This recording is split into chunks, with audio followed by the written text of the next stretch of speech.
नमस्कार साथियों, मेरे चैनल में आप सबों का स्वागत है। दोस्तों, आज हम लोग देखेंगे बायोलॉजी के टॉप 50 क्वेश्चंस को जो विभिन्न प्रकार के प्रतियोगी परीक्षाओं के लिए आवश्यक एवं महत्वपूर्ण है। तो दोस्तों चलिए हम लोग शुरू करते हैं। जिसमें पहला प्रश्न है दोस्तों, उस विटामिन का क्या नाम है जो किसी भी मांसाहारी भोजन में नहीं मिलता है। तो देखिए वह विटामिन है विटामिन सी। विटामिन सी जो है वह किसी भी प्रकार के मांसाहारी भोजन में नहीं मिलता है। दोस्तों प्रश्न संख्या 52 है कि वसा में घुलनशील विटामिन कौन से हैं। तो वसा में घुलनशील विटामिन जो है वो है कैल्सीफेरॉल, कैरोटीन, टेकोफेरॉल। ये विटामिन जो है वह वसा में घुलनशील हैं। प्रश्न संख्या 53 है दोस्तों, नवजात बच्चों के लिए सबसे आदर्श भोजन क्या है। तो नवजात बच्चों के लिए सबसे आदर्श भोजन है माँ का दूध। प्रश्न संख्या 54 है कि नवजात बच्चों के लिए सबसे आदर्श भोजन क्या है। तो नवजात बच्चों के लिए सबसे आदर्श भोजन है माँ का दूध। प्रश्न संख्या 55 है कि डीएनए और आरएनए क्या है। तो देखिए डीएनए जो है यह एक प्रकार का न्यूक्लिक अम्ल है।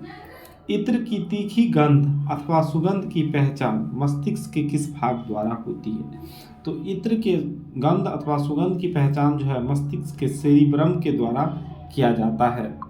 प्रश्न संख्या 57 है, मूत्र किस कारण दुर्गंध देता है। तो देखिए मूत्र जो है यह यूरिया के कारण दुर्गंध देता है। प्रश्न संख्या 58 है, श्वसन क्रिया में किसका निर्माण होता है। तो श्वसन क्रिया में ऊर्जा का निर्माण होता है। प्रश्न संख्या 59 है, श्वसन में शर्करा का क्या होता है। तो श्वसन में शर्करा का ऑक्सीकरण होता है। प्रश्न संख्या 60 है, आमाशय में भोजन का पाचन किस माध्यम से होता है। तो आमाशय में भोजन का पाचन जो है अम्लीय माध्यम से होता है। अंडाणु का निषेचन किस में होता है। अंडाणु का निषेचन फिलोपियन ट्यूब में होता है। 62 है, एंटीबायोटिक एम्पिसिलिन किससे प्राप्त होती है। एंटीबायोटिक एम्पिसिलिन जो है यह बैक्टीरिया से प्राप्त होती है। डिहाइड्रेशन से प्रायः किस पदार्थ की कमी होती है। डिहाइड्रेशन से सोडियम क्लोराइड की कमी होती है। प्रश्न संख्या 64 है, कुपोषण क्या है। तो देखिए कुपोषण जो है जिसमें प्रोटीन की कमी के कारण कुपोषण होता है। बच्चों का मानसिक एवं शारीरिक विकास किस कारण अवरुद्ध हो जाता है। तो थायरोक्सिन की कमी के कारण बच्चों का मानसिक एवं शारीरिक विकास अवरुद्ध हो जाता है। प्रश्न संख्या 66 है कि आरएनए का मुख्य कार्य क्या है। आरएनए का मुख्य कार्य है प्रोटीन का संश्लेषण करना। प्रश्न संख्या 67 है, मनुष्य में बुढ़ापा किस ग्रंथि की लुप्त हो जाने के कारण आता है। तो थाइमस के कारण मनुष्य में जो है बुढ़ापा आ जाता है। प्रश्न संख्या 68 है, लेक्रिमल ग्रंथियां क्या स्रावित करती है। लेक्रिमल ग्रंथियां जो है आंसू स्रावित करती है। प्रोटीन किससे बना होता है। प्रोटीन जो है अमीनो अम्ल से बना होता है। प्रोटीन ऊर्जा पोषण का परिणाम क्या है। बाल क्षय। प्रोटीन ऊर्जा से जो है उससे बाल क्षय नामक बीमारी हो जाता है। प्रश्न संख्या 71 है, रक्त उत्पत्ति कहाँ होती है। रक्त उत्पत्ति जो है अस्थि मज्जा में होता है। 72 है, मानव शरीर में सबसे अधिक मात्रा में कौन सा तत्व पाया जाता है। तो मानव शरीर में सबसे अधिक मात्रा में ऑक्सीजन पाया जाता है। प्रश्न संख्या 73 है, जोड़ों में मूत्र अम्ल क्रिस्टल जमा होने पर कौन सा रोग पैदा होता है। तो जोड़ों में जब मूत्र अम्ल पर जमा हो जाता है तो गाउट बीमारी होता है। एक सर्वदाता का ब्लड ग्रुप क्या होता है। O positive. जो सबको दे सकता है उसका ओ पॉजिटिव होता है। प्रश्न संख्या 75 है, ईईजी का प्रयोग किसके कार्य का पता लगाने के लिए किया जाता है। ईईजी का प्रयोग जो है मस्तिष्क के कार्यों का पता लगाने के लिए किया जाता है। हृदय की एक धड़कन में लगभग कितना समय लगता है। 0.8 सेकेंड लगता है। प्रश्न संख्या 77 है, सर्वग्राही कौन से रुधिर वर्ग का होता है। सर्वग्राही जो है AB रुधिर वर्ग का होता है। रक्त अस्कंदन में सहायक विटामिन कौन होता है। विटामिन के जो है यह रक्त अस्कंदन में सहायक होता है। प्रश्न संख्या 79 है, नवजात शिशु को BCG का टीका कब लगाया जाता है। जन्म लेने के बाद तुरंत बाद जो है BCG का टीका लगाया जाता है। पहला सफल हृदय प्रत्यारोपण किया था? तो पहला सफल हृदय प्रत्यारोपण CN बनोर्ड ने किया था। प्रश्न संख्या 81 है, मानव त्वचा का रंग किस हार्मोन से बनता है? मानव का त्वचा का रंग जो है ना मेलानिन के कारण होता है। रक्तदाब का नियंत्रण कौन करता है? अधिविक्ट एड्रिनल ग्रंथि जो है रक्तदाब का नियंत्रण करता है। प्रश्न संख्या 83 है, रक्त के थक्के जमने का क्या कारण है? विटामिन के कारण रक्त का थक्का जम जाता है। हीमोग्लोबिन का कार्य क्या है? ऑक्सीजन ले जाना।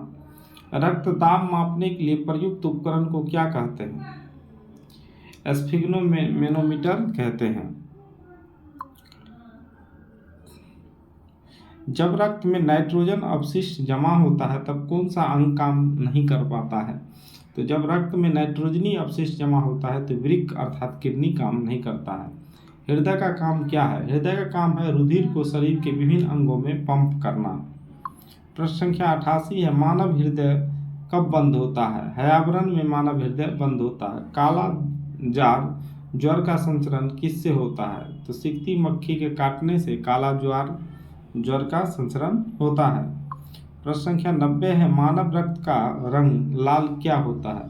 तो मानव रक्त का रंग लाल जो है हीमोग्लोबिन के कारण होता है। वयस्क व्यक्ति की हृदय धड़कन दर क्या होती है? प्रति मिनट 70 से 80 बार जो व्यक्ति स्वस्थ होता है उसकी हृदय की धड़कन होती है। प्रश्न संख्या 92 है कि बायां महाधमनी चाप किन में दिखाई देता है? स्तनपायी में।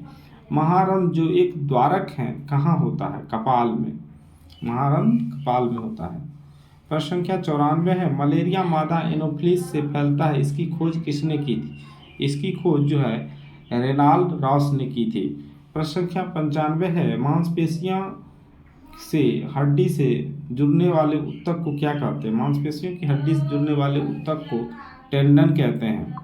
प्रश्न संख्या 96 है, फाइब्रोनोजन किसके द्वारा फाइब्रिन में परिवर्तित होता है? तो रोम्बिन के द्वारा फाइब्रोनोजन जो है फाइब्रिन में परिवर्तित होता है। प्रश्न संख्या 97, पृथ्वी पर सबसे पहले किस जीव की उत्पत्ति मानी जाती है? तो पृथ्वी पर सबसे पहले नील हरित शैवाल की उत्पत्ति मानी जाती है। प्रश्न संख्या 98 है, स्तनधारियों के रक्त में सबसे बड़ी कोशिकाएं कौन सी होती है? तो स्तनधारियों के रक्त में सबसे बड़ी कोशिकाएं मोनोसाइट्स होती है। यूरिया अधिकतम मात्रा में किस में पाया जाता है? यूरिया अधिकतम मात्रा में मूत्र में पाया जाता है। प्रश्न संख्या 100 है, वैज्ञानिकों ने आधुनिक मनुष्य का अंतिम पूर्वज किसे माना है? तो वैज्ञानिकों ने आधुनिक मनुष्य का अंतिम पूर्वज क्रो-मैग्नन मानव को माना है। धन्यवाद दोस्तों, वीडियो अच्छी लगी तो वीडियो को लाइक करें, शेयर करें और अगर हमारे चैनल पर नए हैं तो चैनल को सब्सक्राइब करें। धन्यवाद।